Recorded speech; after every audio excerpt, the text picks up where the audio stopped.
사도신경으로 우리의 신앙 고백하겠습니다.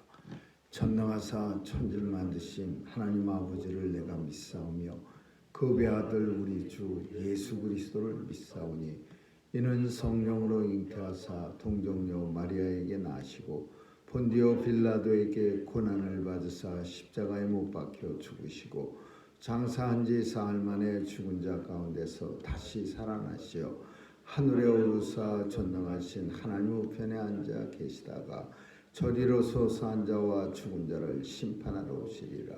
성령을 믿사오며 거룩한 공예와 성도가 서로 교통하는 것과 죄를 사하여 주시는 것과 몸이 다시 사는 것과 영원히 사는 것을 믿사옵나이다. 아멘. 은혜가 풍성하신 하나님, 지난밤에도 우리에게 단잠 주신 것 감사드리며 또 새날을 허락하여 깨워주심을 감사드립니다. 우리의 생명이 주께 있사오니 우리가 숨쉬고 자는 것 주님의 은혜인 것 깨닫게 하여 주옵소서. 오늘도 주의 전에 나와 하나님 앞에 간구하는 주의 백성들 강건하게 하여 주옵시고 오직 주께로만 우리의 피난처 되신다는 것을 믿게 하여 주옵소서. 하나님 아버지, 오늘도 창궐하는 바이러스 가운데 하나님께서 보호해 주시고 또 이 땅의 모든 어려운 일들 또 사건 사고 속에서도 주님의 보호하심이 함께하여 주옵소서. 하나님께서 도와주셔서 주의 백성들 주의 사명 감당할 때 터럭 하나라도 다치지 않도록 늘 항상 함께하여 주옵소서. 오늘도 마음의 소원 우리 주님이 주셨사오니 이 소원도 이루어지기를 간절히 소원합니다. 하나님께서 이루어 주셔서 우리의 삶 속에 하나님 나라가 증거되게 하시고 하나님 앞에 더 가까이 나아올 수 있는 많은 세상 사람들이 있게 하여 주옵소서. 오늘도 이 땅을 축복해 주시고 또 우리의 조국을 불쌍히 여겨 주셔서 하나님 나라가 되게 하시고 이 땅에서 하나님의 의와 공의를 널리 전하는 그런 복된 나라 되게 해 주옵소서. 오늘도 교회에 속한 모든 성도들 지켜주시고 일마다 때마다 하나님의 풍성한 은혜를 체험하는 복된 날 되게 해 주옵소서. 감사드리며 예수님의 이름으로 기도합니다. 아멘.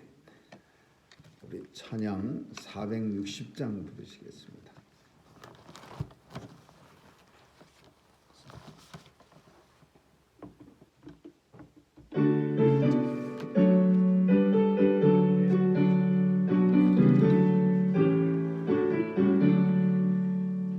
지금까지 지내온 것 주의 크신 은혜라.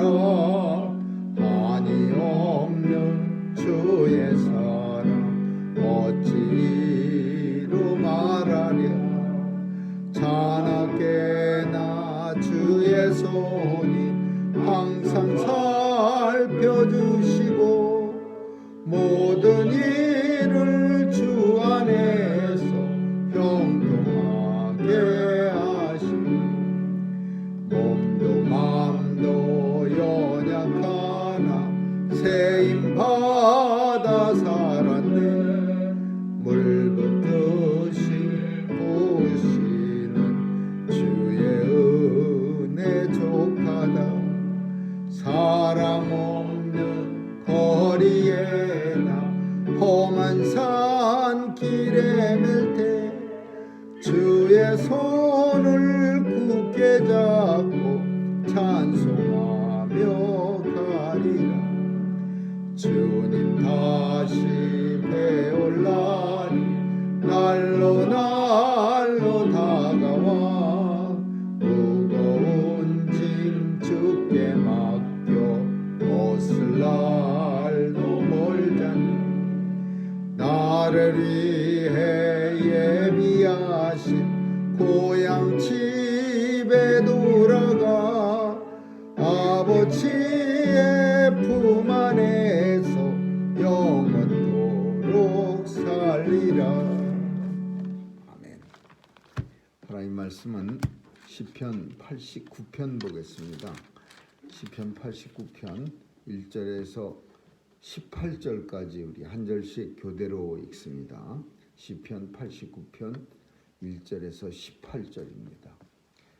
내가 여호와의 인자하심을 영원히 노래하며 주의 성실하심을 내 입으로 대대히 알게 하리이다. 내가 말하기를 인자하심을 영원히 세우시며 주의 성실하심을 하늘에서 견고히 하시리라 하였나이다. 주께서 이르시되 내가 나의 택한 자와 언약을 맺으며 내 종 다윗에게 맹세하기를 내가 내 자손을 영원히 견고히 하며 내 위에 내세우리라 하였다 하셨나이다. 여호와여 주의 기사를 하늘이 찬양할 것이요 주의 성실도 거룩한 자의 회중에서 찬양하리이다. 대저 궁창에서 등이 여호와와 비교할 자 누구며 권능 있는 자 중에 여호와 같은 자 누구리까. 하나님은 거룩한 자의 회중에서 심히 어미하시오며 둘러있는 모든 자 위에 더욱 두려워할 자신이이다. 여호와 만군의 하나님이여 주와 같이 능한 자 누구리까. 여호와여 주의 성실하심이 주께 드러나이다. 주께서 바다의 흉흉함을 다스리시며 그 파도가 일어날 때 평정케 하시나이다. 주께서 라합을 불당한 자갈이 하수하시고 주의 원수를 능력의 팔로 붙이셨나이다. 하늘이 주의 것이요 땅도 주의 것이라 세계와 그 중에 충만한 것을 주께서 건설하셨나이다. 남북을 주께서 창조하셨으니 다볼과 헤르몬이 주의 이름을 인하여 즐거워하나이다. 주의 팔에 능력이 있사오며 주의 손은 강하고 주의 오른손은 높으시니이다. 의와 공의가 주의 보좌와 기초의 양과 진실함이 주를 앞서 행하나이다. 즐거운 소리를 아는 백성은 유복한 자라. 여호와여 저희가 주의 얼굴 빛에 다니며 종일 주의 이름으로 기뻐하며 주의 의로 인하여 높아지오니 주는 저의 힘의 영광이심이라. 우리 뿔이 주의 은총으로 높아지오리니 우리 방패는 여호와께 속하였고 우리 왕은 이스라엘의 거룩한 자에게 속하였습니다. 아멘. 거기까지 하겠습니다.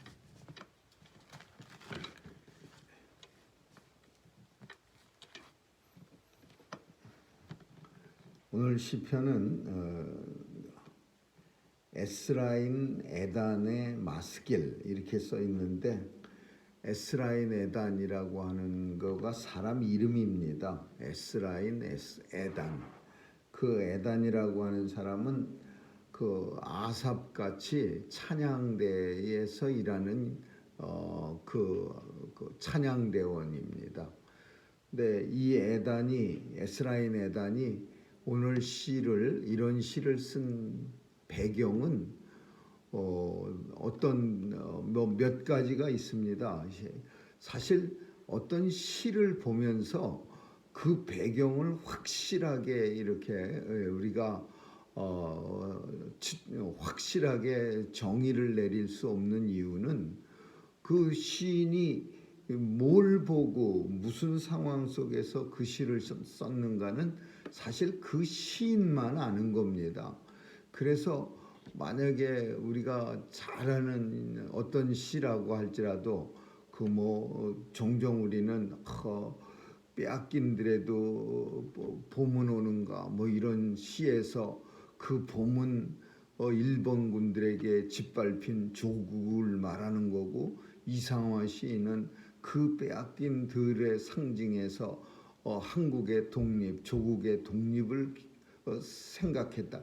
이렇게 우리가 공부는 하지만은 사실은 그 시인이 진짜로 그 시인이 되어 봐야지 그게 진짜인지 아닌지를 알 수 있는 거지. 옆에 사람들은 그냥 그 당시에 시인들이 조국의 독립을 간절히 소망했기 때문에 함부로 대놓고 독립하고 싶습니다 그렇게 말했다간 일본 사람들한테 치도곤을 당하니까 돌려서 빼앗긴들에도 봄은 오는가 이렇게 써서 조국의 독립을 노래했다 이렇게 말하는 거지.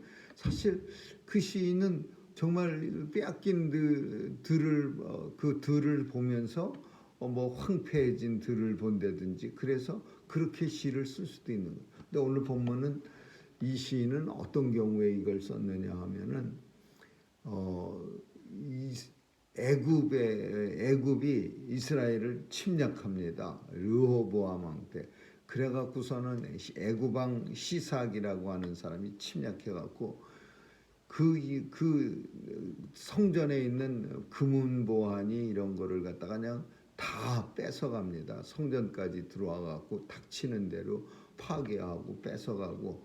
그래서 이스라엘은 원래는 금으로 만든 그 방패나 그 금으로 만든 창을 들고서 성전을 지키고 이렇게 그 보초병이 이렇게 서 있었는데, 이 애굽 왕 시삭이 들어와서 나라를 다 초토화시켜 갖고서는 금은 보화가 없어서 그 다 노새 구리로 그 성전에 있는 제단에 있는 그런 그릇들도 다 만들고, 군인들이 그 성전 앞에 아주 엄격하게 서 있는 그런 군인들, 방패도 구리로 만들고 창도 구리로 만들었다. 성경은 그렇게 쓰고 있습니다.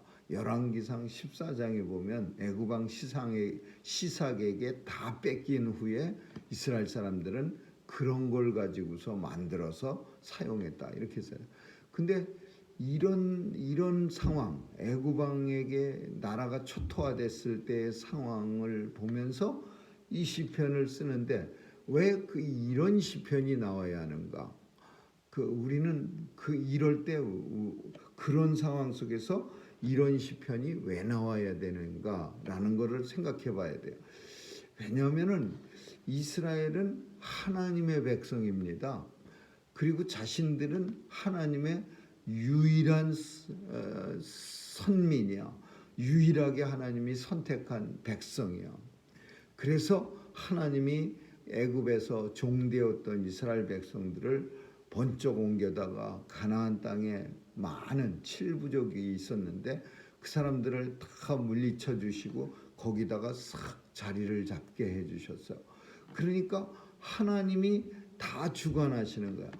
가나안 땅에 있던 민족도 없애주시고, 또 애굽 황제 바로에게 또 하나님의 능력이 임해서 이스라엘 백성들을 옮겨주시고, 이게 다 하나님의 뜻이야. 하나님의 하시는 일이야. 근데 하나님이 어떤 때 보면은 이스라엘의 하나님, 오직 이스라엘 속에서 하나님, 이런 느낌을 받을 때가 있다는 거예요. 어떤 때냐 하면 외국의 침략을 받을 때, 그냥 애굽이 쳐들어왔다든지 아수르가 쳐들어왔다든지 바벨론이 쳐들어온다든지 주변에 블레셋한테 때때로 곤란을 당할 때든지, 그러면 이스라엘 사람들이 생각하기를 우리가 하나님의 백성인데, 독일에게 600만이 학살당했을 때도 그래요. 우리가 하나님의 백성인데 왜 하나님의 백성이 이런 주변 나라한테 이렇게 고통을 당해야 되나? 하나님은 오직 이스라엘에서만 역사하시는 하나님은 아니신가? 이런 생각이 드는 거야. 그러면 그거는 아무 소용이 없는 거야. 만약에 하나님이 오직 이스라엘의 하나님, 이스라엘 백성들만 주관하시는 하나님이라면 그 하나님은 정말 쓸모가 없는 하나님이야. 왜? 그냥 주변에 큰 나라들이 애굽이 쑥 들어오고 아수르가 쑥 들어오고 그냥 바벨론이 와서 확 다 데려다가 포로로 잡아가고, 그러면 하나님은 아무런 힘이 없는 하나님이야. 힘이 이스라엘 사람들만 가지고 맨날 괴롭히는 하나님이야. 잘못할 때 그냥 공의로운 하나님, 우리만 다른 민족들은 잘못해도 가만 내비두고, 다른 민족들은 심지어 우리를 갖다가 침략해서 멸망시켜도 가만두고, 우리만 잘못하면은 진노하시는 하나님. 이게 무슨 하나님입니까? 이렇게 되는 거예요. 원래 하나님은 우리의 하나님이시지만 온 세상을 주관하셔야만 우리의 제대로 된 하나님이 될 수 있는 거예요. 왜냐하면 우리만 다스리는 하나님은 문제가 많은 하나님이야. 왜 나만 나쁘게 하고 내가 잘못하면 나만 책임벌하고. 그렇지만은 주변의 큰 열강들을 갖다가 다스리지 못하면 그러면 결국 하나님은 이스라엘 백성들 사이에서 생각하기를 소용없는 하나님이야. 뭐 열심히 이스라엘 사람들 그냥 때리고 진노하시고 뭐 책망하시고 교훈하시고 그게 무슨 소용이 있어요? 애굽이 쑥 쳐들어오면 꼼짝도 못하고 아수르가 쳐들어오면 꼼짝도 못하고 바벨론이 쳐들어오면 그냥 두 손 두 발 다 들어버리고 심지어 조그만 나라 블레셋 같은 나라한테도 맨날 찔찔매고 하나님 어디 계십니까? 하나님 우리만 가지고 나무라시는 하나님, 그럼 우리는 정말 이런 하나님을 우리가 믿어야 합니까? 이렇게 되는 거예요. 지금 이 시편을 쓴 기자는 애굽 왕이 쳐들어와갖고 이스라엘이 쑥밭이 된 걸 보면서 이 시편을 쓰는 거예요. 이 시편을 하나님 어떤 점에 두 가지가 그러니까 나타나겠죠. 첫 번째는 하나님의 불변하신 약속, 언약에 대한 언약적 백성에게 베풀어 주시는 하나님의 인자하심과 성실하심. 그래서 내가 여호와의 인자하심과 성실하심을 내 입으로 대대 전하리이다, 알게 하리이다. 내가 여호와의 인자하심을 영원히 세우고 내가 여호와의 성실하심을 견고하게 하시리라. 인자와 성실에 대해서 말하는 거예요. 인자는 하나님의 언약적 관계의 백성들에게 베푸시는 하나님의 사랑을 말하는 거예요. 헤세드라는 말이에요. 그러면 하나님과 선택받은 백성들에게 베풀어 주시는 하나님의 사랑, 그리고 성실하심은 영원성, 계속성. 이게 뭐 어느 날은 엄청나게 사랑하다가 어느 날 삐지면 안 사랑하는 그런 거 아니고, 성실하다라는 표현은 그냥 꾸준히 사랑하다라는 표현이야. 그러니까 인자하심과 성실하심이 하나님의 이스라엘에 대한 사랑은 계속 영원하다, 그런 뜻이야. 근데 하나님의 사랑, 하나님과 언약적 관계에 있는 백성에게 베풀어 주시는 사랑이 영원할 텐데 이게 영원 안 하는 거예요. 이게 왜? 누가 쳐들어오면 끝이야. 물론 우리는 압니다. 왜 하나님께서 애굽을 써서 혹은 아수르를 써서 바벨론을 써서 이스라엘을 이렇게 고통 주는지. 이스라엘 백성들은 그러나 아는 사람 한 사람도 없어요. 우리만 알아요. 왜 그랬어요? 이스라엘이 하나님 앞에 범죄했기 때문에 하나님께서 그 주변 나라들을 인간 막대기로 사용하셔서 이스라엘 백성들을 채찍질하신 거예요. 내가 이 나라들을, 하나님 성경에서 말씀하고 있어, 이방 나라들을 사용해서 내 사랑하는 백성들을 교훈하리라. 때리는 거예요. 다음부터 그렇게 못하도록 하나님이 친히 치시는 것보다 그 인간 막대기들 애굽이나 아수르, 바벨론 사용해서 하나님이 교훈하시는 거예요. 근데 이스라엘 사람들 쪽에서는 그렇게 생각 안 해. 그 할례도 받지 못하고 하나님도 알지 못하고 형편없는 이방인, 사람 같지 않은 이방인한테 우리가 이렇게 고통당하는 거는 하나님이 과연 계시기는 한 것인가, 이렇게 생각하는 거예요. 그러니까 이게 하나님의 뜻과 이스라엘 사람들이 그 채찍을 맞을 때 생각하는 것과는 거리가 있는 거예요. 우리가 채찍을 맞으면서 하나님이, 내가 이 우상을 섬기고 우리 하나님을 목숨을 다해서 섬기지 않으니까 이렇게 하나님이 나를 책망하시네. 애굽이라고 하는 저 쓰레기 같은 하나님을 알지도 못하는 백성들한테 공고함을 당하게 해서 나로 하여금 정신이 번쩍 들게. 하나님의 백성이 하나님의 백성을 책망하는 것보다 쓰레기 같은 그 하나님을 알지 못하는 백성이 책망한다면 훨씬 더 충격이 크다라는 거예요. 내가 어떻게 이런 하나님도 모르는 이런 한심한 쓰레기 같은 백성들에게 이 고통을 당해야 돼? 하나님, 내가 얼마나 큰 잘못을 했습니까? 원래 이렇게 스토리가 나가야 되는데 이게 깨닫지 못하는 거야.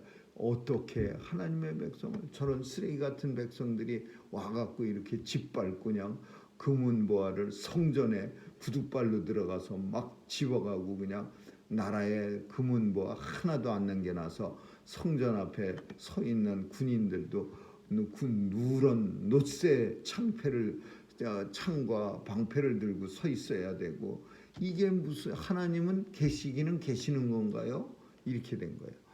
그래서 이스라엘 사람들은 하나님이 책망할 때 그 책망을 듣고 우리가 하나님 앞으로 돌아가야겠다, 이렇게 운동이 일어난 사람들이 바리새인들이고, 또 이런 운동을 에스라 사도가 에스라 선생이 했고, 이런 거를 종종 사람들은 깨닫기도 했는데 어떤 백성, 우매한 사람들은 깨닫지 못하고요, 오히려 우상을 더 섬긴 거야.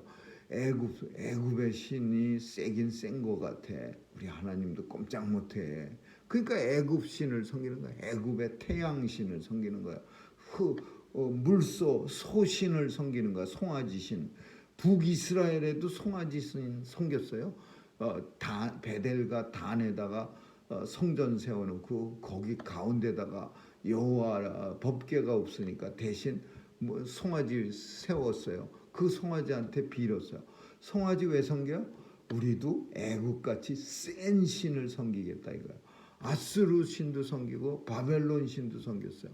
왜 그랬어요?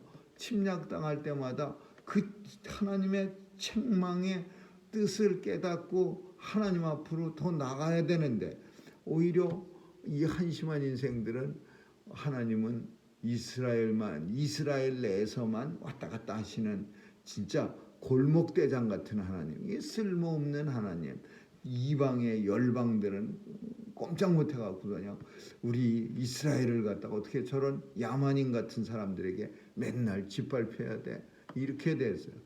근데 그걸 깨우치는 시가 오늘 시예요. 하나님은 언약적 관계에 있는 자손들을 영원히 견고히 하고 내 위를 대대히 세우리라 하셨다 하였나이다. 다윗과 맺은 오늘 본문 속에 다윗과 맺은 언약이 하나님으로 인해서 영원히 견고하리이다. 첫 번째는 하나님의 언약은 영원하다. 절대로 우리가 생각하는 것처럼 애굽왕 시삭한테 우리가 정복당했다고 해서 하나님이 어디 이사 가시고 딴 데 가신 거 아니고, 하나님의 언약은 우리를 향한 우리에게 맺으신 하나님과의 언약, 다윗을 통해서 우리와 맺은 그 영원한 언약은 영원하다.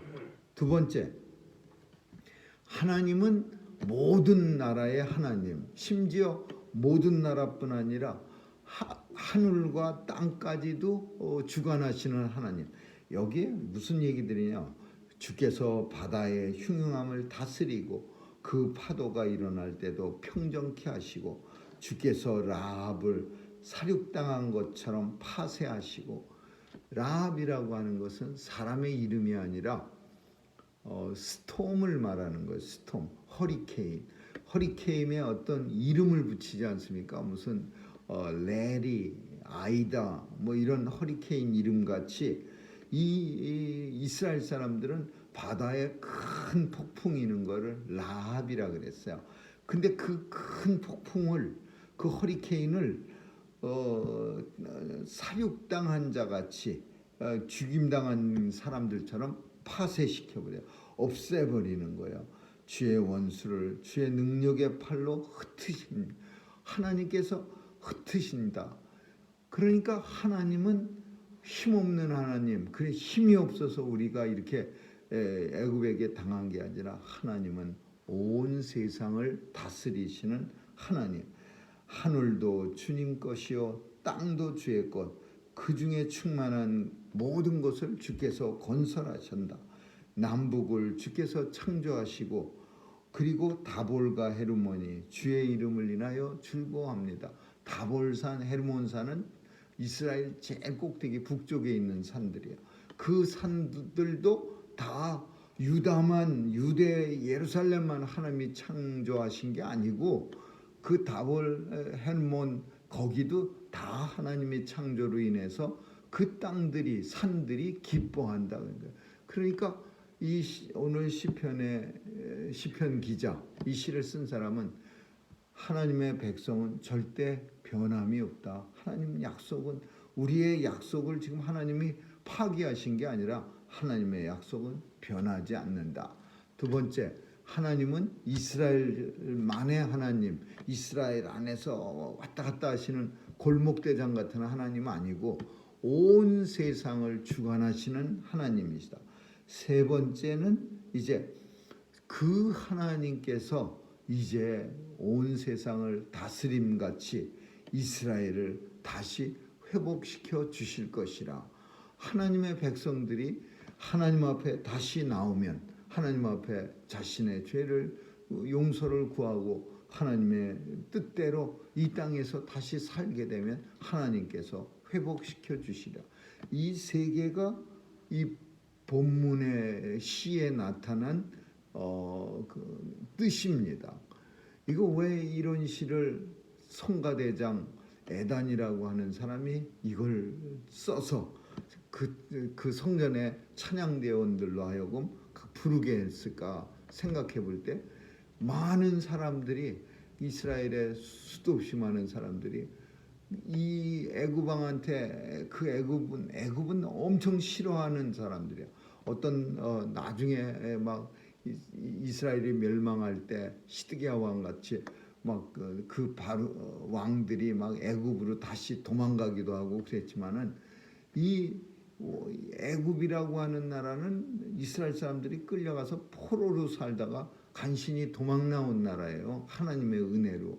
근데 그 애굽 왕이 와갖고서 이스라엘을 또 멸망시키니까 더 충격이 큰 거예요. 또다시 우리가 애굽의 포로가 되는 건 아닌가? 다시 하나님이 옛날 우리를 구원시켜 이스라엘 백성들이 400년 동안 애굽에서 종노릇하다가 간신히 하나님이 자유를 구원을 주셨는데 이제 또 애굽의 종 되는 거 아니야? 다시 역사를 거꾸로 쓰는 거 아니야? 그런 두려움에서 이 시편 기자는 해방시켜 주는 거야. 하나님은 다윗의 언약을 절대 파기시키지 않고 영원토록 다윗 왕국이 견고해지리라. 하나님의 인자하심과 성실하심이 대대에 있어 다윗 왕국은 절대로 무너지지 않고 영원하리라. 두 번째, 하나님은 이스라엘만의 하나님 아니시고 온 세상 모든 세상을 주관하시는 땅도 하늘도 바다도 풍랑도 폭풍도 다 주관하시는 하나님이시라. 세 번째, 하나님 앞으로 다시 돌아오면 하나님의 백성들이 하나님 앞에 오직 주께만 사유하심이 있음을 깨닫고 하나님 앞에 죄를 용서받기를 구하며 돌아오면 하나님은 우리를 회복시켜 주시라. 이게 시편 89편이 깁니다. 좀. 근데 이 긴 시편의 요약이라고 볼 수 있는 거죠. 아무쪼록 우리도 때때로는 조금 의아해질 때가 있습니다. 우리는 하나님의 자녀요, 하나님의 백성인데 때때로는 우리의 대적들이 우리를 압제하기도 하고 우리를 참 힘들고 어렵게 만들기도 하면서 하나님에 대해서 우리가 문득 생각이 들 때도 있습니다. 두 가지. 하나는 우리의 자신이 하나님 앞에 혹시 범죄해서 인간 막대기를 사용해서 나를 교훈하시지 않는가 살펴야 되겠고, 두 번째로는 이 일로 인해서, 이 고난으로 인해서 하나님 앞에 더 가까이 나아가게 하시려는 하나님의 은혜의 새로운 모습이라는 사실을 우리가 발견해야겠다라고 우리가 생각해야 할 겁니다. 아무쪼록 오늘도 하나님의 견고한 영원토록 불변한 은혜 가운데 살아가고 있음을 굳게 확신하는 그런 날 되시기를 주님의 이름으로 축원합니다. 기도하겠습니다. 좋으신 하나님 감사합니다. 오늘도 우리의 믿음이 흔들리지 않고 하나님의 은혜가 영원할진데 우리가 이 땅에 사는 동안 그 어떤 것도 우리를 하나님의 백 자녀에게서 떨어뜨리지 못하고 또 우리가 실족하지 않는 건 하나님의 은혜임을 깨닫고 서 있는 자리가 성전되고 그 성전된 자리에서 하나님 앞에 영광 돌려드리는 온 성도들 다 되게 해 주옵소서. 감사드리며 예수님 이름으로 기도합니다. 아멘. 주기도문으로 마치겠습니다. 하늘에 계신 우리 아버지, 이름이 거룩히 여김을 받으시오. 나라에 임하옵시며 뜻이 하늘에서 이룬 것까지 땅에서도 이루어지이다. 오늘날 우리에게 일용할 양식을 주옵시고 우리가 우리에게 죄 지은 자를 사하여 준 것같이 우리의 죄를 사하여 주옵시고 우리를 시험에 들게 하지 마옵시며 다만 악에서 구하옵소서. 대개 나라와 권세와 영광이 아버지께 영원히 있사옵나이다.